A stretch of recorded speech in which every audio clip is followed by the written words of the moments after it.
কোরআনে বর্ণিত দুটো নারী চরিত্র আমাকে বেশ মুগ্ধ করে। তাদের একজন হলেন সেই কন্যা যার সাথে মাদিয়ানে মুসা আলাইহিস সালামের সাক্ষাৎ হয় এবং পরবর্তীতে তাদের বিয়েও হয়। কন্যাদ্বয়ের সাথে মুসা আলাইহিস সালামের সাক্ষাৎটা বেশ কাকতালীয়। তাদের সাক্ষাতের সেই বর্ণনা সূরা কসসের মধ্যে আল্লাহ সুবহানাহু ওয়া তাআলা আমাদের বিস্তারিত জানিয়েছেন। এক অনাকাঙ্ক্ষিত ঘটনার জেরে মুসা আলাইহিস সালামকে মাতৃভূমি ছেড়ে মাদিয়ানে পালিয়ে আসতে হয়। মাদিয়ানে এসে একটা গাছের নিচে বসে তিনি বিশ্রাম নিচ্ছিলেন। একটু পর দেখতে পেলেন অদূরে একটা কূপ থেকে কতিপয় লোক পানি উঠাচ্ছে আর তাদের দরকারি কাজ সেরে নিচ্ছে। তিনি আরও দেখলেন কূপ থেকে একটু দূরে দুটো মেয়ে তাদের বকরিগুলোকে নিয়ে খুব জড়সড় হয়ে দাঁড়িয়ে আছে, কূপের দিকে এগোচ্ছে না। কৌতূহলী হয়ে মুসা আলাইহিস সালাম তাদের জিজ্ঞেস করে বসলেন কেন তারা তাদের বকরিকে পানি পান করাতে কূপের নিকটে যাচ্ছে না। মুসা আলাইহিস সালামের প্রশ্নের জবাবে মেয়েরা যা উত্তর দিয়েছিল তা কোরআনে আল্লাহ সুবহানাহু ওয়া তাআলা স্থান দিয়েছেন। লা নাসকি হাত্তা ইউসদিরুর রিআ, আমরা আমাদের বকরিগুলোকে পানি পান করাতে পারি না যতক্ষণ না কূপের পাশে থাকা রাখালেরা তাদের পশুগুলো নিয়ে সরে যায়। আধুনিক জামানা যেখানে নারীদেরকে পুরুষদের প্রতিযোগী বানাতে ব্যস্ত, যেখানে নারীদের শেখানো হচ্ছে পুরুষের সমান হতে পারাটাই উন্নতি আর অগ্রগতির সার কথা, সেখানে কোরআন এমন দুটো মেয়েকে মঞ্চে উপস্থাপন করছে যারা কূপের দিকে পা বাড়াচ্ছে না কেবল এই কারণে যে সেখানে পুরুষদের আনাগোনা আছে। কেন পুরুষদের রেখে নারীদ্বয় সেদিন কূপের নিকটবর্তী হওয়া থেকে বিরত ছিল? কারণ ওই পুরুষেরা তাদের বাবা নয়, ভাই নয়, নয় মাহরাম। এমতাবস্থায় একদল পুরুষের মাঝে দুটো নারীর উপস্থিতি ঘটলে সেখানে যে ফিতনা তৈরি হওয়ার আশঙ্কা ছিল সেটাকে ভয় করেছিল তারা। নারী এবং পুরুষের অবাধ মেলামেশায় ফিতনা আজকে নতুন করে তৈরি হচ্ছে না, এটা মানব জন্মের সূচনা লগ্ন থেকেই সমাজে বিদ্যমান। দুজন নারী পুরুষ পরস্পরের প্রতি আকর্ষিত হবে, পাশাপাশি থাকলে তাদের ভাবনার ঢাল পালা গজাবে, এটা খুব স্বাভাবিক ব্যাপার। কিন্তু এই স্বাভাবিক ব্যাপারটা জীবনের স্বাভাবিকতার জন্য কোনোভাবেই স্বাভাবিক নয়। এভাবে যদি চলতে দেওয়া হয় সমাজ থেকে বিলুপ্ত হবে নৈতিকতা, ব্যভিচারে ভরে যাবে সমাজ আর রাষ্ট্র।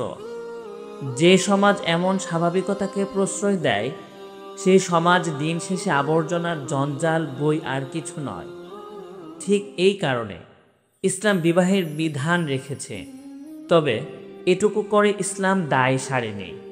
নারী পুরুষের অবাধ মেলামেশাকেও করেছে অনুৎসাহিত।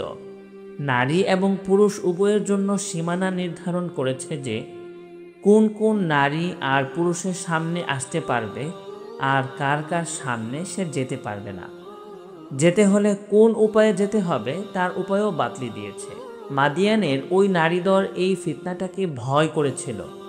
তাকওয়ার পূর্ণ বিকাশ তাদের মধ্যে ঘটেছিল বলেই সেদিন তারা কূপে থাকা পুরুষদের সাথে প্রতিযোগিতা করে বকরিগুলোকে পানি পান করানোর চাইতে দূরে দাঁড়িয়ে অপেক্ষা করাটাকে শ্রেয় মনে করেছে। মেয়েদের গল্পটা সেখানেই সমাপ্তি ঘটেনি। গল্পের পরের অংশে দেখা যায় বকরিদের পানি পান করানো নিয়ে মেয়ে দুটোর অসহায়ত্ব দেখে মুসা আলাইহিস সালাম নিজ উদ্যোগে তাদের বকরিগুলোকে কূপ থেকে পানি পান করান। পানি পান করানো হলে সেগুলোকে মেয়েদের কাছে এনে ফেরত দেন এবং এরপর মেয়েরা বকরিগুলোকে নিয়ে ঘরে ফিরে যায়। খানিক বাদে মেয়েদের একজন পুনরায় মুসা আলাইহিস সালামের কাছে ফেরত আসে। মেয়ে দুটোর একজনের ফিরে আসার বর্ণনাটাও আল্লাহ সুবহানাহু ওয়া তাআলা কোরআনে তুলে ধরেছেন।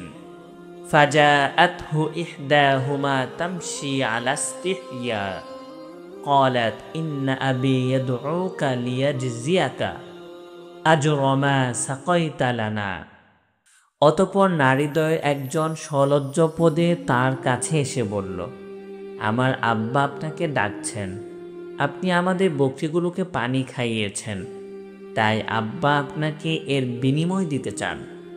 খুব বিস্ময়করভাবে এই আয়াতটায় আল্লাহ সুবহানাহু ওয়া তাআলা মেয়েটির ফিরে আসাটাকে বর্ণনা করেছেন সলজ্জ পদে শব্দ দ্বারা।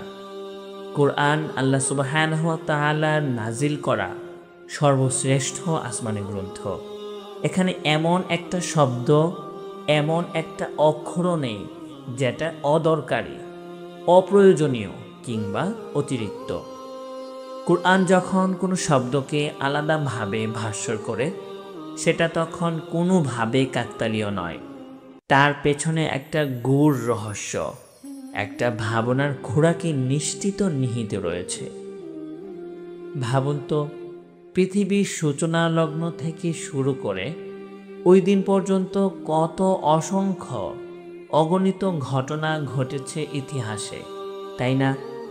উত্থান হয়েছে কত সভ্যতার, ধ্বংস হয়েছে কত হাজারো সম্প্রদায়, ঢেউয়ের উত্থান আর পতনের মতো কত অগণন ঘটনার সাক্ষী কালের সময়।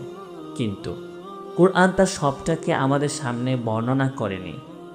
এমন অনেক মহিয়ান সভ্যতা ছিল যারা আজকালের ধুলোয় মিশে গেছে। এমন কত তেজস্বী বীর পুরুষ বর্তমান ছিল যারা ঘোড়া নিয়ে যখন ছুটত তখন আকাশ বাতাস ধুলোতে মাখামাখি হয়ে যেত। কিন্তু আজ কোথাও তাদের কোনো নাম নেই, কেউ তাদের স্মরণ করে না, কেউ তাদের জানে না তারা আদৌ কখনো পৃথিবীতে ছিল কি ছিল না। তাদের ক্ষমতা, দম্ভ আর অহংকারের কথা পৃথিবী মনে রাখেনি। অথচ দেখুন, একটা মেয়ে একজন পুরুষের সামনে যে সলজ্জ পদ ভারে এগিয়ে এসেছিল, সেই কথা কোরআন আমাদের জানিয়ে দিয়েছে। মহিয়ান সব সভ্যতাকে পৃথিবী ভুলে গেলেও অনেক তেজস্বী বীরের বীরত্ব গাথা ইতিহাস থেকে বিলীন হলেও একটা মেয়ের এতটুকু লজ্জার কথা, লজ্জা ভরে এগিয়ে আসার কথা কোরআন যুগ যুগ সময়ের জন্য সংরক্ষণ করে ফেলেছে। প্রতিদিন পৃথিবীর কোথাও না কোথাও কেউ না কেউ মেয়েটার কথা পাঠ করছে। একটুখানি লজ্জা আর সম্ভ্রমকে কোরআন কি অপার মর্যাদার, অবিস্মরণীয় করে রেখে দিল। ভাবুন, আমাদের বোনেরা যারা আল্লাহর বিধান পর্দাকে ভালোবেসে গ্রহণ করেছেন, যারা পরপুরুষের দৃষ্টি হতে, তাদের সংস্পর্শ সংস্রব হতে নিজেদের বিরত রেখেছেন, অতিশয় দরকার আর প্রয়োজন ব্যতীত যারা পরপুরুষের সাথে কথা বলেন না, বলতে হলেও যারা শরিয়ার সীমারেখার মধ্য থেকে নিজের আব্রুকে হেফাজত করে কথা বলেন, তাদের জন্য সুসংবাদ। আপনাদের এই বেশভূষা, এই চালচলন, এই লজ্জাটুকু আল্লাহ পছন্দ করেছেন। আপনারা সেই নারীদের উত্তরসূরি যারা পরপুরুষ আছে বলে সেদিন কূপে যাওয়া থেকে বিরত ছিল। আপনারা সেই নারীর পদচিহ্ন অনুসরণকারী যিনি মুসা আলাইহিস সালামের সাথে প্রয়োজনীয় কথাটা বলতে এসেও নিজের লজ্জাটুকু ধরে রাখতে ভুলে যাননি।